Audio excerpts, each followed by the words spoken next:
Сәлеметсіңдер ме оқушылар? Біздің бүгінгі өтетін сабағымыз шолпанның жұмбақ сырларын ашу, шолпанға көшкен ауыл. Бұл мақсаты мәтіндегі сөздердің тақырыпқа сай орынды қолданылуын тексеру, синонимдік қатармен ауыстыра отырып лексикалық түзетулер енгізу, редакциялау. Сөйлем соңына және сөйлем ішінде қойылатын тыныс белгілерін дұрыс қолдану. Күтілетін нәтиже: оқушылар мәтіндегі сөздердің тақырыпқа сай орынды қолданылуын тексеріп, синонимдік қатармен ауыстыра отырып, лексикалық түзетулер енгізеді және сөйлем соңына сөйлем ішінде қойылатын тыныс белгілерін дұрыс қолданады. Тыңдалым мәтіні: шолпанның жұмбақ сырларын ашу. Жер ғаламшарына таң алдында да, кеш батарда да жарқырап көрініп тұратын ғажайып жарық жұлдыз, шолпанды білмейтін адам баласы жоқ. Ол туралы талай аңыз тараған. Оның бәрі бір ғажабы арумен байланыстырылады. Қазақ халқы мұны Шолпан есімді қызға балайды. Жұлдыз жұлдызымен, аңыз аңызымен, ал сол ғаламшарының өзінде болып, бар ғажайыпты өз көзімен көргенге не жетсін. Шадыман Жасамысұлының о бастағы арманы осы еді. Бұл мектеп қабырғасынан ақ ғарышкер болуды алдына мақсат етіп қойды. Адам шындап ниет етсе, тағдыр оны солай қарай жетелейді. Мектеп бітірген соң ол ғарышкер мектебіне түсті. Жер төңірегіндегі ғарыш қалаларында қызмет өтеді. Енді міне, бір заманда аңыз бен арман болып қана көрінетін ғажайып ғаламшар шолпанның топырағын өз аяғымен басып, небір жұмбақ сырларын ашуда. Тыңдалым мәтіні бойынша мәтіндегі сөздердің тақырыпқа сай орынды қолданылуын тексеру, синонимдік қатармен ауыстыра отырып, лексикалық түзетулер енгізу, редакциялау жұмысын жасайық.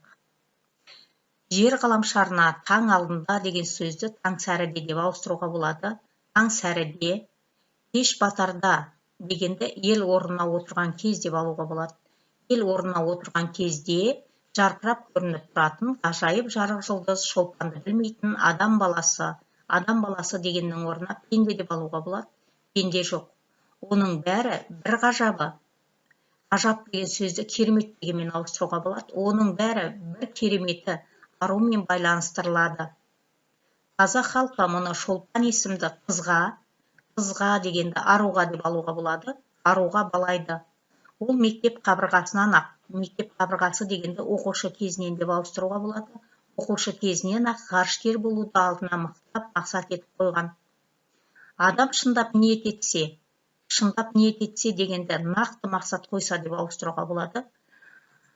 Адам шындап нақты мақсат қойса, тағдыр оны солай қарай жетелейді. Жер төңірегіндегі ғарыш қалаларында дегенді шаһар деп ауыстыруға болады. Ғарыш шаһарларында қызмет етті деп. Міне осындай өзгерістер жасауға болады екен. Осындай редакциялау жұмысын жасауға болады. Енді тыңдалым мәтіні бойынша сұрақ. Шолпан қай кезде жарқырап көрініп тұрады? Екінші сұрақ. Шадыман Жасамысұлының арманы не? Үшінші сұрақ. Ғарыш қаласында кім қызмет етті? Артық болмас білгенім. Сатурн ғаламшары өте үлкен бір суға салса, ол жүзіп жүрер еді. Себебі оның тығыздығы судың тығыздығынан аз. Сіз ғарыштық жылдамдықпен ұша алсаңыз, біздің галактиканы айналып шығу үшін сізге 100 мың жыл қажет болар еді. Орион шоқжұлдызының сол жағында орналасқан Бетельгейзе атты жарық жұлдызды күннің орнына қойса, ол Жерді, Марсты және Юпитерді жұтып кетер еді. Оның диаметрі күннен 1000 есе үлкен. Ғалымдардың болжауынша, ол 2-3 мың жылдан кейін жарылуы тиіс. 2 айға созылатын уақытты жарылысты жер бетінде ешбір қорғансыз көруге болады. Жарық күннен бізге дейін 8 минут жүріп келеді. Яғни біздің дәл қазір көріп тұрған күніміз осыдан 8 минут бұрынғы күн. Ол 4 минут бұрын жарылып кетсе, біз оны дәл сол сәтте білмес едік. Күн жүйесіндегі барлық ғаламшардың салмағынан Юпитердің салмағы ауыр. Күннің салмағы бүкіл күн жүйесі денелерінің салмағынан 99,86% құрайды. Қалған 0,14% ғаламшарлар мен астероидтарға тиесілі. 162 бет бірінші тапсырма оқылым мәтіні, Шолпанның жұмбақ сырлары. Мәтінді оқимыз, мазмұны бойынша ойларыңды ортаға саласыңдар. 164 бет Шолпанға көшкен ауыл, оқылым мәтінді оқып, мәтіндегі ауызекі сөйлеу стилін анықтайсыңдар. Енді сөйлем соңында және сөйлем ішінде қойылатын тыныс белгілерін дұрыс қолдану үшін ережені еске түсірейік.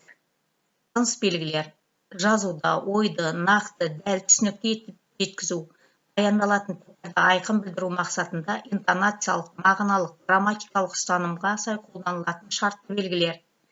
Тілімізде тыныс белгілер сан жағынан онша көп емес, бірақ мағыналары қолдану орнына қарай алуан түрлі. Қолдану орнына қарай тыныс белгілер екіге бөлінеді.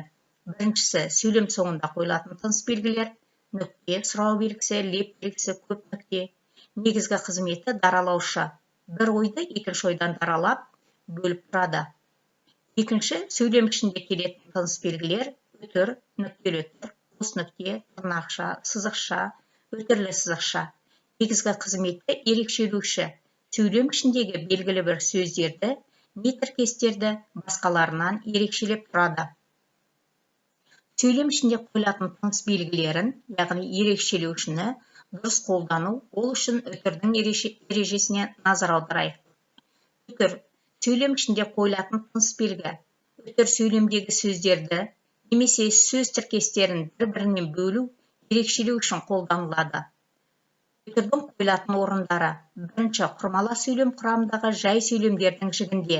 Мысалы, үні сондай ашық еді, естіген адам таң қалатын. Екі жай сөйлемнен тұр.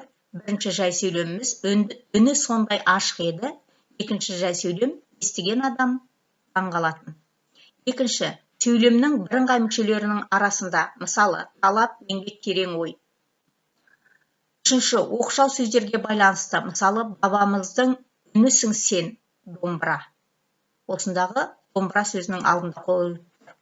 Төртінші, оңашаланған айқындауыштың екі жағынан, мысалы, оларға дала қырандарына еркіндік керек. Осындағы дала қырандары оңашаланған айқындауыш екі жағынан үтірмен ажыратылып тұр.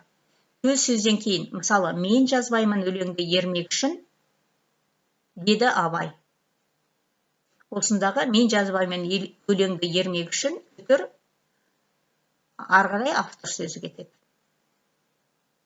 Кері байланыстың тапсырмасы 163 бет, 5-ші тапсырма. Төмендегі мәтінге қойылмай қалған үтірді қойып жазыңдар. Үтірдің не себепті қойылғанын анықтаңдар. Мәтінді жазамыз, тыныс белгісі үтірді қоямыз, кері байланыстың тапсырмасын орындаймыз. Кері байланыстың тапсырмасын орындағаннан кейін күнделік кезекте электронды почтаға, WhatsApp желісіне жіберуге болады. Сабақ аяқталды балалар, сау саламатта болыңдар.